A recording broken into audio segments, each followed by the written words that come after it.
Hello student, कैसे हैं आप सब। उम्मीद करता हूं कि सब कोई अच्छे होंगे। मैं हूं आपका शिवम भैया और आज का क्लास लेकर के आया हूं क्लास 10th का, बिहार बोर्ड का क्लास 10th का जो चैप्टर है आप लोग का 7वां चैप्टर गणित का, जिसका नाम है निर्देशांक ज्यामिति। निर्देशांक ज्यामिति। सबसे पहले इसमें हम कुछ बेसिक बातें करेंगे जिससे आप लोगों को क्वेश्चन को सॉल्व करने में काफी आसानी हो। तो सबसे पहले आप लोगों को इसमें मालूम होना चाहिए कि चतुर्थांश क्या होता है। चतुर्थांश चतुर्थांश चतुर्थांश के बारे में जानकारी होना चाहिए। जैसे कि मान लीजिए पहले आप लोग तीसरा चैप्टर में पढ़े हैं ग्राफ, जिसमें x और x डैश मानते थे, y और y डैश मानते थे। बस सेम यही कंडीशन चलता था, x x dash y y dash, जिसमें पहला चतुर्थांश बोलता था। पहला चतुर्थांश यहाँ पे ये बोलेगा, ठीक है। इसको दूसरा चतुर्थांश बोलेंगे, इसको तीसरा चतुर्थांश बोलेंगे और इसको चौथा चतुर्थांश बोलेंगे। बस फर्क इतना ही का है। पहला चतुर्थांश का जो चिन्ह होगा वो प्लस प्लस होगा। फर्स्ट चतुर्थांश का जो आप लोगों का चिन्ह होगा वो क्या होगा, प्लस प्लस होगा। सेकेंड चतुर्थांश का मतलब सेकेंड चतुर्थांश का जो चिन्ह होगा क्या होगा आप लोगों का, माइनस और प्लस होगा। थर्ड चतुर्थांश का जो आप लोग के पास चिन्ह होगा वो माइनस और माइनस होगा। और फोर्थ चतुर्थांश का चिन्ह जो होगा आप लोग के पास, यहाँ पे माइनस प्लस था तो यहाँ पे प्लस माइनस है। बस यही चीज है फर्स्ट चतुर्थांश। अब इसको हम सोच रहे हैं इसको आप लोग को बेहतर ढंग से इसको लिखवा दें, तो इसको आप लोग पहले नोट कर लीजिएगा। वैसे क्लास का पैनल पीडीएफ आप लोग को मिल जाएगा, बस चैनल जो होता है व्हाट्सएप चैनल उसको ज्वाइन कर लीजिएगा। और भी बहुत सारा हमारा वीडियो है जिसमें व्हाट्सएप चैनल के लिंक के बारे में, टेलीग्राम लिंक के बारे में डिस्कशन किया गया है। तो चलिए इसको हम क्लियर करते हैं और आप लोगों को इसके बारे में हम लिखवाते हैं, चतुर्थांश के बारे में। तो सबसे पहले चतुर्थांश के बारे में आप लोग लिख लीजिए।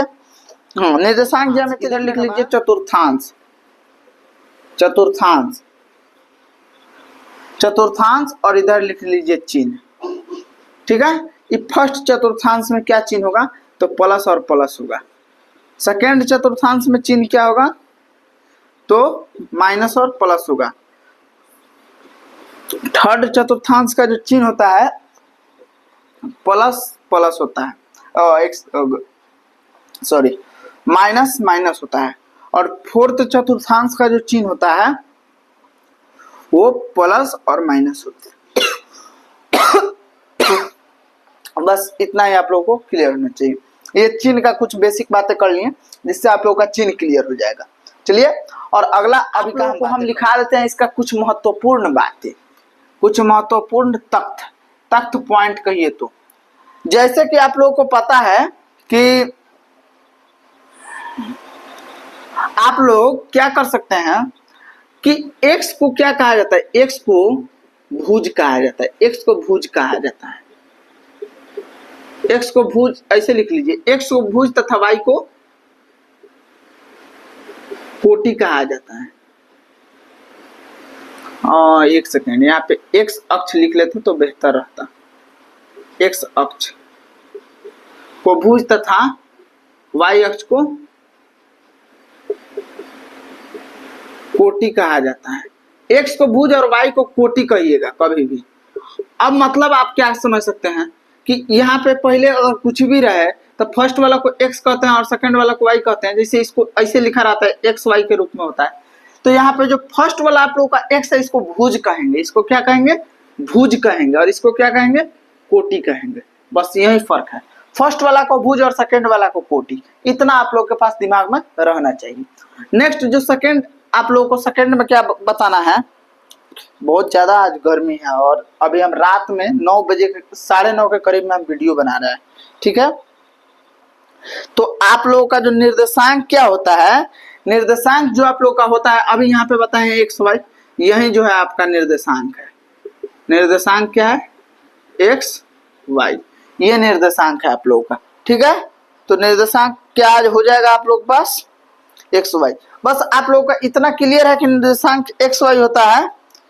तो एक्स को हम भुज कहते हैं और वाई को कोटि कहते हैं, यही चीज है। बस यहाँ पे आप लोग समझने के लिए लिख दिए।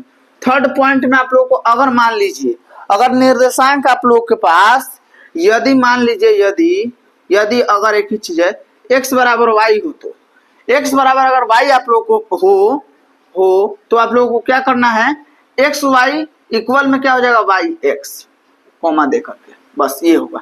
लेकिन यदि आप लोग के पास एक्स वाई इक्वल नहीं हो यानी बराबर नहीं हो तो आप लोगों को क्या करना है, एक्स कामा वाई जो होगा बराबर नहीं होगा वाई कामा एक्स का। बस यही चीज हम आप लोग को समझाने वाले थे, ठीक है। यानी अगर x बराबर y है तो एक्स वाई बराबर होगा वाई एक्स का, लेकिन अगर नहीं है तो एक्स वाई बराबर नहीं होगा वाई एक्स का। ये आप लोग का क्लियर हो गया होगा, आशा करते हैं इतना समझ में आया होगा।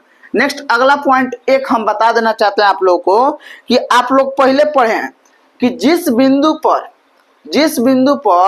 दो बिंदु आकर के मतलब दो अक्ष काटता है उसे को क्या मूल बिंदु कहते हैं। मतलब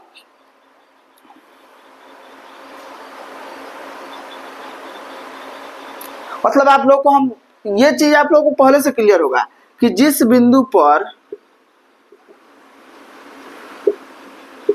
पर दो अक्ष प्रतिच्छेद करती है यानी काटती है उसे मूल बिंदु कहते हैं। ये तो आप लोग को पहले से क्लियर है, मूल बिंदु कहते हैं। इतना क्लियर हो गया होगा आप लोगों का। नेक्स्ट जो है अगला पॉइंट में आप लोग को हम क्या बताना चाहते हैं कि अगला पॉइंट में मूल बिंदु जो होता है ये आप लोग पहले से पढ़े हैं। यहाँ जो मूल बिंदु होता है वो 0 होता है, आप लोग पहले पढ़े हैं। तो यहाँ पे जो मूल बिंदु का मान होता है, मूल बिंदु का निर्देशांक क्या होता है, मूल बिंदु का निर्देशांक 0,0 होता है, ठीक है। कभी भी मूल बिंदु का निर्देशांक, ये जो है आप लोग का मेन पॉइंट जो है कुछ बेसिक बातें क्लियर कर दिया है। यहाँ लिख देते हैं बेसिक फॉर्मूला। इसका जो है बेसिक फॉर्मूला का आप लोग यहाँ से क्लास कर लीजिए और जो है अगला क्लास जो है आप लोग को यूट्यूब चैनल पे चैप्टर वाइज करके पढ़ा देंगे। तो यहाँ से आप लोग को चतुर्थांश चिन्ह और भुज कोटि के बारे में जानकारी हो गई होगी। तो एक अक्ष को भुज, वाई अक्ष को कोटि कहते हैं। यहाँ से आप लोग को क्लियर हो गया। निर्देशांक कभी भी एक्स वाई के रूप में होता है, एक्स को भुज और वाई को कोटि कहते हैं, ठीक है। यदि अगर x बराबर y हो, यदि आपके पास x y के बराबर हो तो जो इसका मान होगा x क्या होगा, x कॉमा y जो होगा y कामा x के बराबर होगा। लेकिन अगर बराबर नहीं है x y तो वहां पे x कामा y जो होगा बराबर नहीं होगा y कामा x का। और किसी भी बिंदु मान लीजिए जिस बिंदु पर दो अक्ष आके, जैसे x अक्ष है x अक्ष है y अक्ष है यहाँ पे प्रतिच्छेद किया है तो इसका यहाँ पे मूल बिंदु बन गया। तो इस मूल बिंदु जो होता है वो उसे मूल बिंदु कहता है और मूल बिंदु का जो निर्देशांक होता है वो हमेशा 0,0 होता है। तो मूल बिंदु का निर्देशांक क्या होता है, 0,0 होता है। यहाँ से आप लोगों को क्लियर हो चुका होगा। अब इस पे हम कुछ बेसिक क्वेश्चन कर ले रहे हैं जिसको आप लोग समझ लीजिएगा। तो क्वेश्चन आप लोग के पास ये रहा, कुछ देख लीजिए। अभी देखिए क्वेश्चन जो आप लोग का है 4,5, इसमें बताना है भुज कौन सा है, भुज।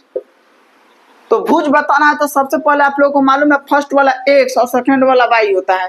तो x को भुज कहते हैं, यानी भुज इसमें 4 है, भुज 4 है और कोटि 5 है। यहाँ से आप लोगों को क्लियर हो गया। अभी हम दे रहे हैं यहाँ कुछ कोटि और अब इसमें आप लोगों को बताना है कोटि का कोटि कौन सा है, कोटि। तो कोटि आप लोगों को मालूम है 0 वाला कोटि होता है। बस यह इससे आपका जो है कुछ ऑब्जेक्टिव बन जाता है एग्जाम में। तो इससे थोड़ा बहुत ऑब्जेक्टिव बनता है तो आप लोग यहाँ से बना सकते हैं और इससे भी ऑब्जेक्टिव बनता है यहाँ जो पढ़ा है। इससे आप नोट कर लीजिएगा। अगर ज्यादा जरूरी हो तो आप लोगों को पैनल पीडीएफ भी इसका मिल जाएगा जिसमें पूरा साफ साफ लिखा होगा। चलिए अगला स्टेप अब हम क्या बताने वाले हैं, आप लोग को चतुर्भुज के बारे में बताने वाले हैं। जो कि चतुर्भुज आप लोग इसमें चतुर्भुज से क्वेश्चन बनता है। चतुर्भुज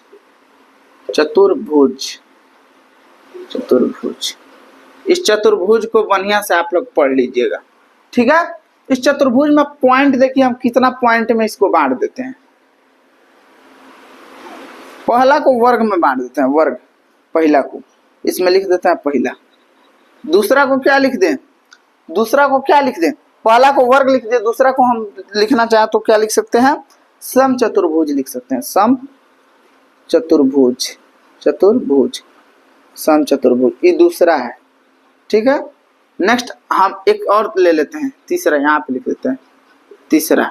तीसरा को क्या मान लें, यहाँ पे वर्ग हो गया, समचतुर्भुज हो गया, उसके बाद एक आयत मान लेते हैं, आयत बना लेते हैं, समचतुर्भुज का भाग है।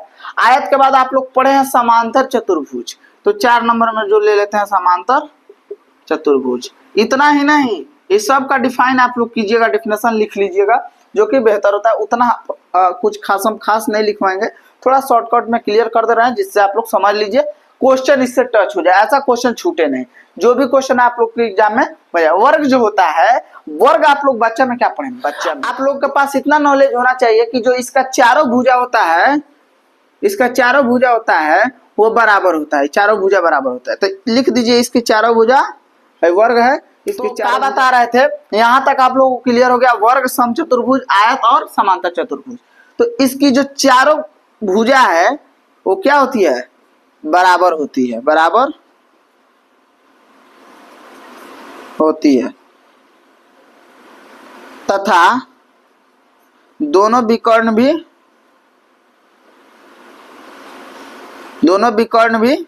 बराबर होता है। इसका दोनों विकर्ण भी बराबर होता है।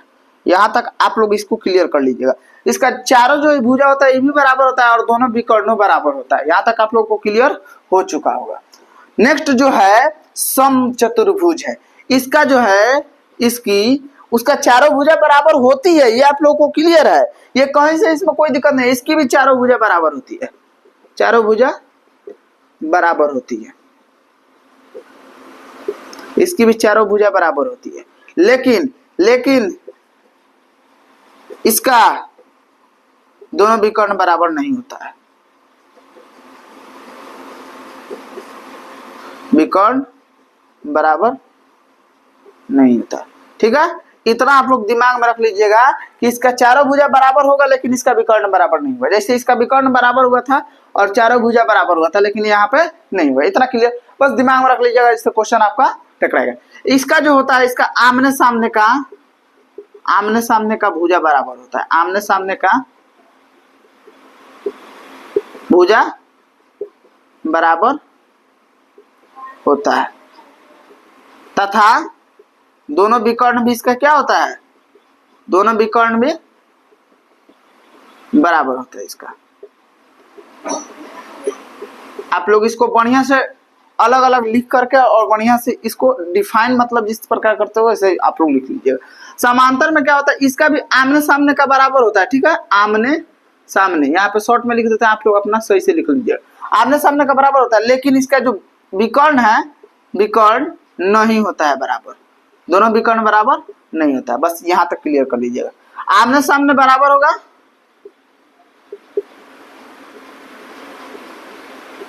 लेकिन विकर्ण नहीं होगा, विकर्ण नहीं होगा। बस यहाँ तक क्लियर कर लीजिए। ये आप लोगों को समझ में आ गया होगा कि वर्ग है, इसका चारों भुजा आपस में समान होगा, चारों भुजा बराबर होगा, लेकिन विकर्ण भी इसका दोनों विकर्ण भी बराबर होगा, चारों भुजा भी बराबर होगा, दोनों विकर्ण भी बराबर होगा। समचतुर्भुज में चारों भुजा तो बराबर होगा लेकिन विकर्ण बराबर नहीं होगा। आयत में क्या होता है कि इसका आमने सामने का जो भुजा है ये आमने सामने का बराबर होता है, लेकिन हई बराबर नहीं होता है। यानी कहने का मतलब है कि ऐसे होता है।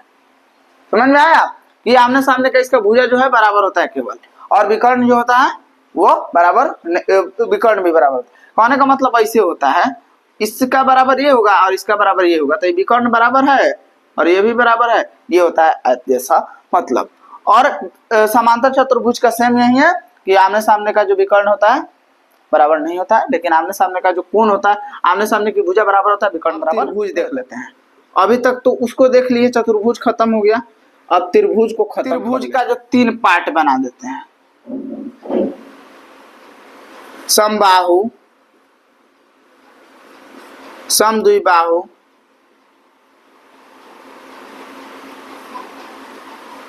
और विषम बाहु, जो कि आप लोग जानते हैं पहले से, समबाहु, समद्विबाहु और विषम बाहु। ठीक है, तो यहां तक आप लोगों को 3 जो है क्लियर है। तो समद्विबाहु का जो होता है 3 भुजा बराबर होता है, समद्विबाहु का तीनों भुजा बराबर होता है, तीनों भुजा बराबर होता है समबाहु का। और समद्विबाहु का जो होता है कोई दो भुजा, यहाँ पर से शॉर्टकट में लिख देते हैं, कोई दो भुजा मतलब बराबर होता है, कोई दो भुजा बराबर होता है। और विषम बाहु में कोई भी भुजा बराबर नहीं होता है, कोई भी भुजा बराबर नहीं होता है। देखिए YouTube पर बहुत सारा क्लास है, YouTube पर बहुत सारा क्लास है, लेकिन हम अपने टेक्निक से पढ़ा रहे हैं और हम बहुत आसान सरल भाषा में बस बता रहे हैं, उतना ही बता रहे हैं जिससे आप एग्जाम क्रैक कर पाए। तो त्रिभुज के बारे में बता दिए, सम बाहु त्रिभुज, सम द्विबाहु त्रिभुज और विषम बाहु त्रिभुज। सम बाहु त्रिभुज का मतलब होता है तीनों भुजा आपस में बराबर होता है, जो तीन गो भुजा आप लोग का आपस में बराबर होगा। सम द्विबाहु त्रिभुज में कोई दो ही भुजा बराबर होगा आप लोग का, और विषम बाहु में कोई भी भुजा बराबर नहीं। विषम मतलब कोई भी बराबर नहीं, विषम तो जानते करते हैं, विषम कौन आप लोग को क्लियर हुआ। तो यहाँ तक क्लियर आप लोग को हो गया होगा, त्रिभुज का भी समाप्ति कर दिए। एक चीज हम बताए थे, अगर आप लोग के पास समकोण है, समकोण त्रिभुज है, तो समझ लीजिएगा इसमें पाइथागोरस प्रमेय लागू होता है। पाइथागोरस प्रमेय लागू होता है। बस ये एक नोट में आप लोग क्लियर कर लीजिएगा, इसके नीचे लिख लीजिएगा, क्योंकि पाइथागोरस प्रमेय से ही ये समकोण त्रिभुज का काम होता है। यहाँ तक आप लोगों का खत्म हो गया, और नेक्स्ट क्लास में जो है इसका हम फॉर्मूला लिखवा देंगे, इसका इंपॉर्टेंट फॉर्मूला लिखवाएंगे, इंपॉर्टेंट फॉर्मूला बस अगला क्लास में। तो तब तक के लिए धन्यवाद, क्लास बड़ा हो रहा है, धन्यवाद, थैंक यू।